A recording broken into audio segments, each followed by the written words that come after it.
So Davie Fogarty has made over $500 million with e-commerce, and he's most famous known for the Udi and also being featured on the Shark Tank Australia. So I think it's fair to say that Davie Fogarty definitely knows what he's talking about when it comes to the e-commerce world. Now this is where things get interesting, because I'm going to be reacting to Davie Fogarty's advice when it comes to dropshipping. Now to make things even more interesting and fun, I'm going to be giving away $100, and all you've got to do to enter is react to Davie's advice as well. So let us know in the comment section below whether or not you agree to some of his advice, and all you've got to do is also like the video. So as long as you do those two things, which is like the video and leave your own reactions in the comment section below, then you'll be entered into the $100 giveaway. And once we've hit 1,000 likes on this video, I'll be picking the winner. The second reason why dropshipping isn't going to make you rich is because there's no repeat customers. As of September 2020, Amazon had a 93% repeat purchase rate for prime customers. Compare that to a dropshipping store that on average has 3 to 8%. I think it would be very hard to find in history a business that has sold for over $100 million with a 3 to 8% repeat purchase rate. Eventually your whole customer audience is going. Now Davie's made a very good point here, and I know this myself because I've been doing dropshipping since 2017, and I've also witnessed other people have the same issue,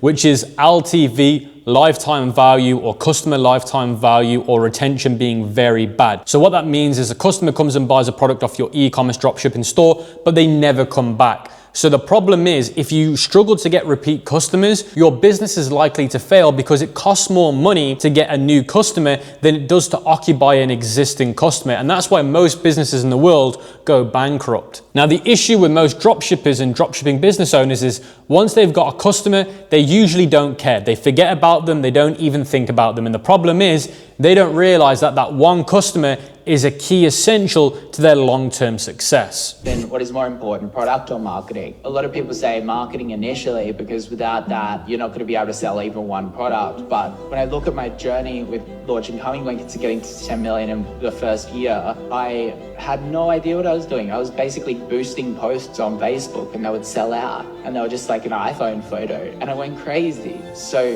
I think that product timing is the most important thing, and that should be the thing that you're focusing on. So this next video, Davie's made a very good point. He's saying that he sold this product, he wasn't really good at the market, and he was just clicking random buttons, yet it was selling. And he's saying that that's based on product timing. He brought that product to the market at the right time. And I definitely think this is a huge thing within e-commerce and dropshipping. If you sell a product at the right time based on market demand or trends, you have just won the lottery, in my opinion. So usually you've got a trend. If you can catch the trend before it becomes a trend, you will make so much money. Now, it's hard to predict trends or time the market, because if you try and time the market, you usually miss it. You've just got to show up enough times to be able to get lucky enough to time the market. But it definitely does make a lot of sense. Try and sell products in a demanding market, a trending market, and as long as you do that, you've got more chances of success. I've got a huge announcement that you don't want to miss. Now, don't worry, I've got nothing to sell to you. This is going to be a completely free opportunity that I can promise you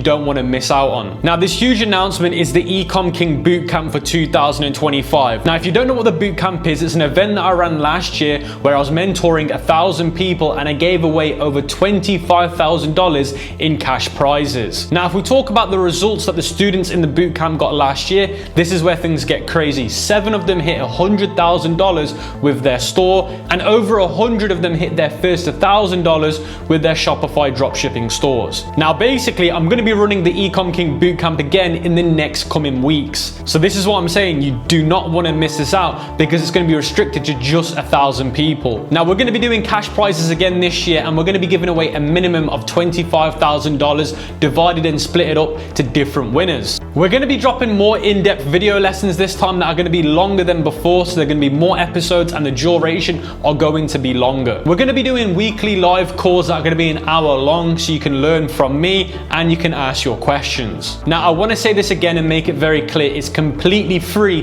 to participate inside of the bootcamp. Now, if you're serious about participating in the Ecom King Bootcamp, you can join the waitlist below, or you can access the waitlist in the Ecom King Vault. But what I will say is, do not sign up unless you're serious curious about the boot camp. Everyone says make your product different, but people don't actually say how in business. The main way in dropshipping is you want to change the positioning of the product. Let's say, for example, you're selling a knee brace and marathon runners really love the product. Let's change that positioning to older people that have just had knee reconstruction. The more we niche down on that positioning and the branding, the more we can charge for that audience and the more likely they are going to convert for our product versus the competitors. The next thing you can do is go to the supplier and make minor changes, especially in things like textiles and fabrics. Yeah, so this video here is really powerful. He's made two very good points, which is number one, when you're selling a product, look for a sub niche of that industry, which I always talk about, and sell directly to them.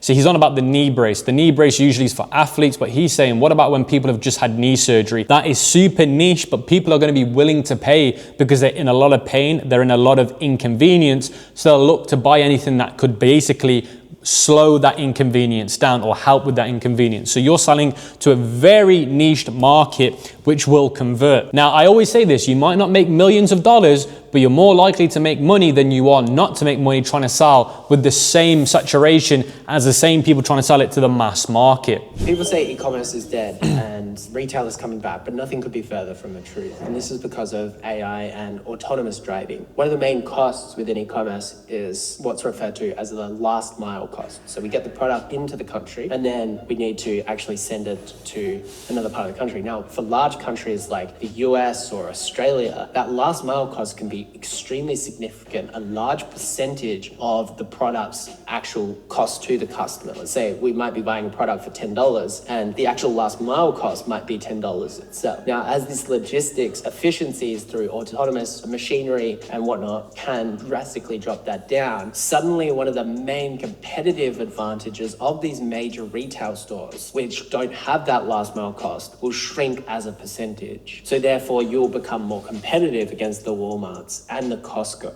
So the point that he's made here is very powerful, and I've not really heard of this one before, which is AI and the last mile cost. Now, I know what the last mile cost is. It's when you're selling your e-commerce dropshipping products to the end consumer and getting that product to the last little point they're in is sometimes the most expensive. Import taxes, local costs and rates, it can get expensive. Now he's saying that e-commerce can't die because of retail coming back, because AI and self-driving vehicles. There are some countries where there's literal drones delivering your food or your parcels. So we're getting to the stage now where AI and self-sufficient robots will become a serious thing. And he's saying that this will drastically reduce the cost of your last mile. Customers are likely to want to use this type of service because instead of them leaving the house or spending money trying to, go to the shopping mall and pay for petrol and the inconvenience of parking, they're going to get a service like this, which is a lot better. The main mistake that I see first-time businesses make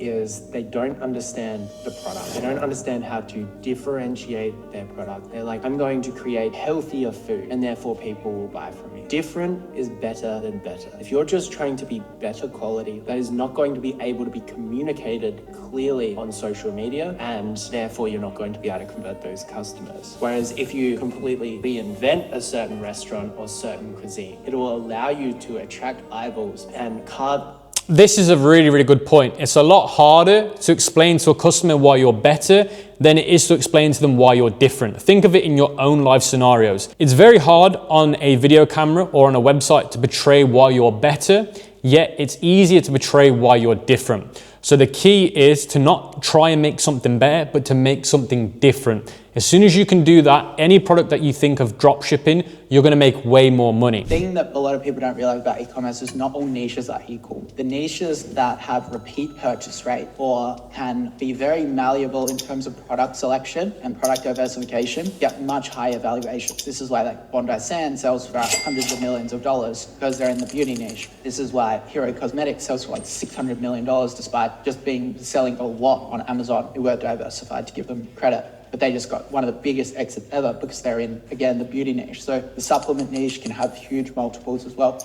Fashion can be quite good depending on the metrics. Okay, so here Davie's talking about the valuation of a e-commerce or dropshipping store. Now, I always preach to people that once you get good at dropshipping, you can run a store, get it to $100,000, 200,000, 7 figures. You should then start to approach your next stores with the mindset of, I want to sell these in the future, because you actually make life-changing money off selling the store than running it. You make more money selling it than you do running it. So guys, before we move on to the next part of today's video, I want to give a massive shout out to today's sponsor, which is .store domain. Now, with every dropshipping store or e-commerce store that you build, you're always going to need a domain name, and there's no better domain name to get than a .store domain. Now, a .store domain name is your brand's identity that's going to enable you to sell more online. Now, there's some really good benefits to having a .store domain name over any other extension. Now, a detailed study shows that websites with a .store domain name get 87% more visitors than any other extension because it's easier to search for. It gives you that professional edge that tells your customer exactly what you're trying to do, which is sell them a product because it's a .store domain. Now, here's another really cool thing. By using a .store domain name on your website, you can even decrease your ad costs up to 12%. So if you're serious about getting some sales on your e-commerce or dropshipping store,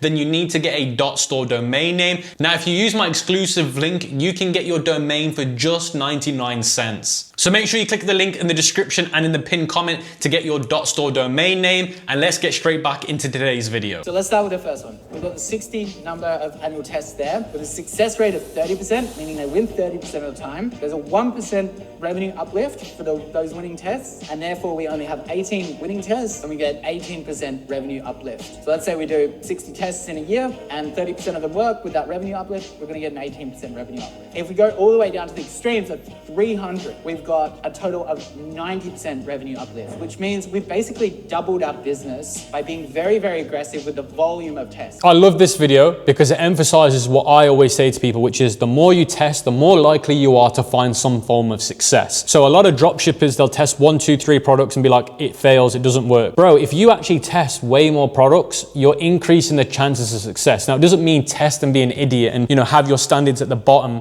where you're not doing a good video conversion ad, you're not doing a good offer on your landing page. Ensure that these qualities are to the highest level. Do it at a higher volume. Test 3 products a month instead of 1. Test 10 products a month instead of 2. The more you do in volume, the more the output increases of chances of success. When I was selling weighted blankets, I had all of these queen weighted blankets and they just were not selling. It was much higher margin for me, and I was like, how am I going to sell these? What I did is I ended up changing the name of the product to queen/king weighted blanket because it was king. You don't want your weighted blanket to be over the edges of the bed because it will clump up and then fall off the bed. So it was perfect size for both size beds, and instantly the conversion rate of that product doubled straight away. And I'll show you another example. We split test our robes to change it to dressing gowns, and to me they're exactly the same thing. We got an improvement of revenue per visitor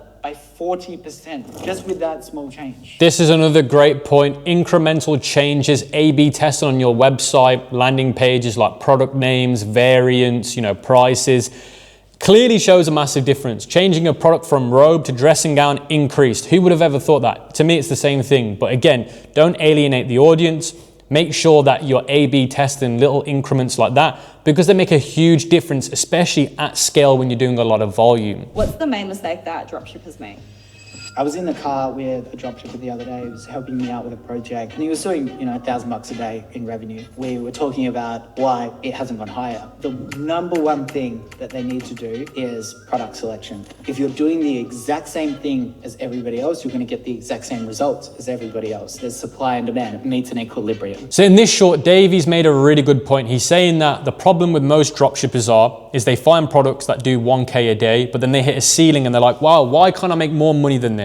And that's because they've already started selling a product where the saturation of that product has started to overinflate and the trend's coming down. So they got involved in the product when the trend had already peaked, and now they're trying to sell on the way down of the trend. So you've got to try and find a product as it's making its way up the trend, because if you catch it early, you can ride it up instead of trying to ride it all the way back down. You just need to increase your due diligence on your products, making sure that, are you looking at trends? Are you looking at statistical data? All of that will help you interpretate where the product is in the market. Is it on the uptrend or is it currently going on the downtrend? So guys, that was my reaction on Davie Fogarty's dropshipping and e-commerce advice. Let me know what you thought in the comment section below, and don't forget to enter the $100 giveaway just simply by reacting to this video as well and liking the video. And once we hit 1,000 likes, I will pick the winner. And guys, if you want me to react to somebody else on e-commerce or dropshipping, let me know who in the comment section below. And with that being said, I'll catch you guys on the next video.